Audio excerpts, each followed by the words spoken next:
vineri, 24 ianuarie 2025. Ia uitați-vă și dumneavoastră. Asta este popodia. A înflorit și a și făcut semii. Ia să vedeți. Ia uitați. Niște flori mititare, da? N-am florit, ce să facă și ea? Deci în ianuarie, da? Vedeți-mă, asta e un lămâi. Asta e un lămâi. Seara l-am pus într-o cutie de stup și seara mai am un stup aici, care îl pun așa și e ca o căsuță și pentru el.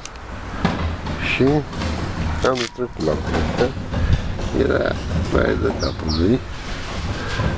Îl aveam într-un ghiveci, l-am pus dintr-o sămță. Acolo mai am un lămâi tot la fel. Așa, și afară sunt, la un termometru la umbră, 15,4 grade. 52% umiditate și este 14,34.